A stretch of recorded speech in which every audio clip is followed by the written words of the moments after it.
प्रधानमंत्री नरेंद्र मोदी ने एक्स पर एक पोस्ट किया है और साथ ही ये लिखा है कि आज हम सदाबहार शोमैन राज कपूर की 100वीं जयंती मना रहे हैं। उनकी प्रतिभा ने कई पीढ़ियों को प्रभावित किया है। राज कपूर ने भारतीय और वैश्विक सिनेमा पर अपनी अमिट छाप छोड़ी है।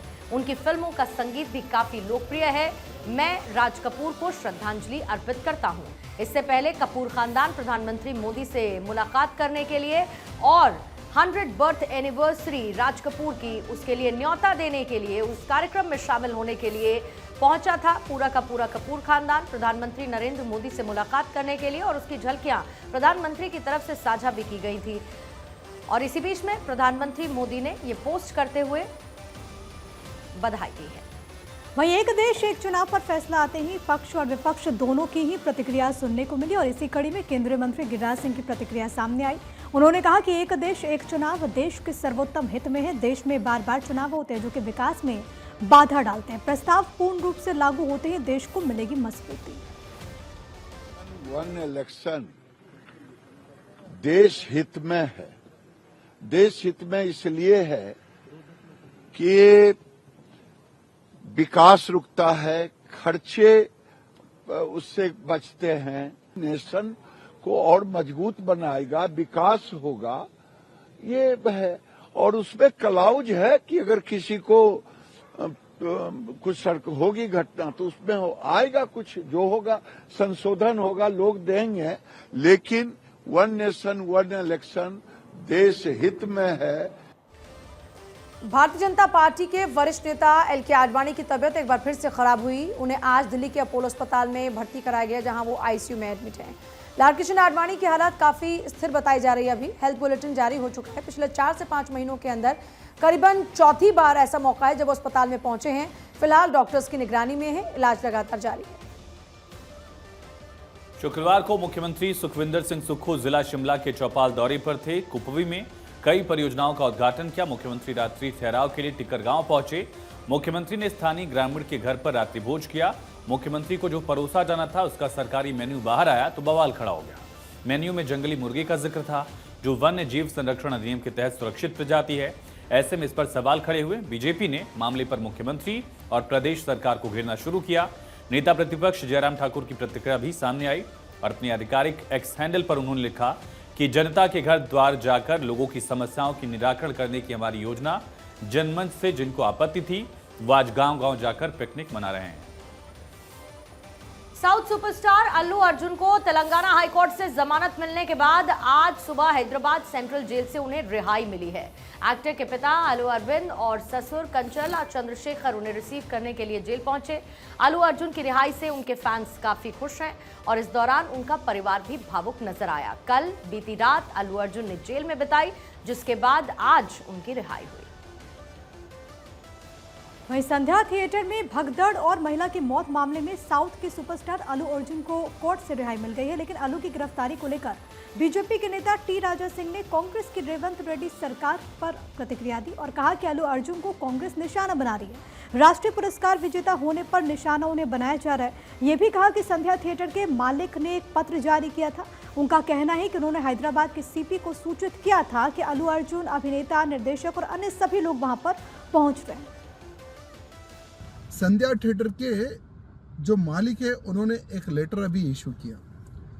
संध्या थिएटर के मालिक का ये कहना है कि हमने अल्लू अर्जुन और हीरो, हीरोइन, डायरेक्टर सभी लोग आने वाले हैं, ऐसे हैदराबाद सीपी कमिश्नर को ऑलरेडी लेटर दे चुके थे, इंटीमेशन दे दिया गया था। इंटीमेशन देने के बाद में अगर पुलिस फोर्स व्यवस्था के लिए नहीं आती है तो किसकी गलती है? क्या हीरो की गलती है? क्या हीरोइन की गलती है?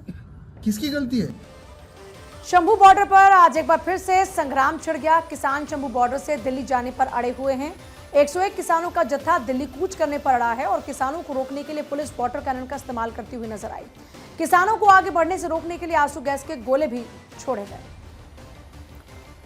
संभल में शाही जामा मस्जिद के सर्वे को लेकर हुई हिंसा के बाद योगी सरकार ने कानून व्यवस्था को लेकर काफी सख्त रुख अपनाया। इस बीच यहाँ मुस्लिम बहुल इलाके में मंदिर कैद मिला है। 48 साल से इस मंदिर पर कब्जा किया गया था। इस मंदिर में बाकायदा हनुमान जी, शिवलिंग, नंदी और कार्तिकेय की प्रतिमाएं भी मिली हैं। पूरे इलाके में भारी पुलिस बल की तैनाती की गई। दिल्ली के नामी स्कूलों को आ रहे धमकी भरे ईमेल्स ने इन दिनों दिल्ली पुलिस और स्कूल प्रशासन की नींद उड़ा रखी है। आधी रात के समय कई स्कूलों को एक साथ धमकी भरे मेल भेजे जाते हैं और अभी तक दिल्ली के 300 से ज्यादा स्कूल ऐसे हैं जिनको बम से उड़ाने की धमकी मिल चुकी है। आज फिर सुबह बम की धमकी मिली। दिल्ली पुलिस ने बताया कि रैन इंटरनेशनल स्कूल, वसंत कुंज और DPS RK पुरम समेत कई स्कूलों को आज सुबह करीब 6:15 बजे धमकी भरे ईमेल्स रिसीव हुए। सूचना मिलने पर सबसे पहले स्कूलों में स्टूडेंट्स को निकाला गया, बच्चों को इवैक्यूएट किया गया और फिर उसके बाद बम निरोधक दस्ते ने जांच की। हालांकि जांच में कहीं पर भी कोई संदिग्ध वस्तु नहीं मिली है। दिल्ली के स्कूलों को लगातार निशाना बनाया जा रहा है, ईमेल भेजे जा रहे हैं, बम की कॉल की सूचना मिलते ही पुलिस और दमकल विभाग हरकत में आ जाता है। यह सिलसिला शुरू हुआ है अप्रैल के महीने से। 200 स्कूलों को एक साथ मेल भेजा गया था धमकी भरे कि स्कूल में बम रखा हुआ है। जांच पड़ताल की गई लेकिन स्कूल में से कुछ भी ऐसा बरामद नहीं हो पाया। RK पुरम का DPS स्कूल है, 2 बार धमकी भरा मेल भेजा जा चुका है। पुलिस पहुंची है, जांच पड़ताल की है, लेकिन नतीजा कुछ भी निकल के सामने नहीं आ पाया है। दिल्ली पुलिस के सामने सबसे बड़ी दिक्कत ये आ रही है कि जो मेल आ रहे हैं विदेश से, यानी रूसी भाषा मेल भेजे जा रहे हैं। और आज जो DPS स्कूल को जो मेल भेजा गया है उसमें उर्दू भाषा में लिखा गया है, उसमें तमाम चीज़ें लिखी गई हैं जो पुलिस को कहीं ना कहीं ये खटक रहा है कि कहीं ना कहीं इसमें कोई आतंकी हरकत हो सकती है। लेकिन जांच पड़ताल बढ़ नहीं पा रही है क्योंकि मेल विदेश से भेजे जा रहे हैं। जांच आगे इसलिए नहीं बढ़ पा रही है क्योंकि मेल का IP एड्रेस नहीं मिल पा रहा है। पिछले दिनों दिल्ली पुलिस ने इंटरपोल से मदद मांगी थी लेकिन जाँच आगे नहीं बढ़ पा रही थी। अब पुलिस के सामने समस्या तो ये है कि जिस तरीके से स्कूलों को धमकी भरे मेल आ रहे हैं उससे कहीं ना कहीं दिल्ली में पैनिकी फैलती है, स्टूडेंट में पैनिकी फैलती है और माता पिता परेशान हो जाते हैं। दिल्ली पुलिस की स्पेशल सेल ने मामला दर्ज कर लिया, जांच शुरू कर दी है, लेकिन एक बार फिर से दिल्ली पुलिस इस मामले को आगे बढ़ाने की कोशिश करेगी और मेल भेजने वाले शख्स तक पहुँचने के लिए कोई ना कोई ठोस कदम उठाएगी। कैमरा पर्सन विनीत के साथ सुरेश झा, भारत 24, दिल्ली। वहीं चंडीगढ़ में कॉन्सर्ट को लेकर के दिलजीत दोसांझ ने पंजाब हरियाणा हाईकोर्ट से अनुमति मांगी थी। कार्यक्रम के लिए हाईकोर्ट ने अनुमति दे दी है। आपको बताते चले कि दिलजीत दोसांझ के शो को हाईकोर्ट ने 75 डेसिबल साउंड लेवल में करने का आदेश दिया। इसके बाद 21 दिसंबर को AP ढिल्लों का कॉन्सर्ट भी सेक्टर 34 में होना है। कोर्ट ने कहा कि दोनों के बाद कोई भी बड़े शो सेक्टर 34 में करने की अनुमति नहीं दी जाएगी। और दिल्ली से सऊदी अरब के जेद्दा जा रही इंडिगो की फ्लाइट की शनिवार को पाकिस्तान के कराची में जिन्ना इंटरनेशनल एयरपोर्ट पर इमरजेंसी लैंडिंग करानी पड़ी। इसमें सवार 55 साल के एक भारतीय पैसेंजर की तबीयत अचानक से खराब हो गई। कराची में इलाज मिलने के बाद फ्लाइट दिल्ली लौट आई। स्विट्जरलैंड सरकार ने भारत से मोस्ट फेवर्ड नेशन का दर्जा वापस ले लिया। स्विस सरकार के फैसले के बाद अब वहां काम करने वाले भारतीय कंपनियों को 1 जनवरी 2025 से 10% टैक्स ज्यादा देना होगा। स्विस सरकार ने डबल टैक्स अवॉइडेंस एग्रीमेंट के तहत भारत को MNF का दर्जा दिया था। शुक्रवार को स्विट्जरलैंड की तरफ से कहा गया कि भारतीय सुप्रीम कोर्ट के फैसले की वजह से उसे कदम उठाना पड़ा।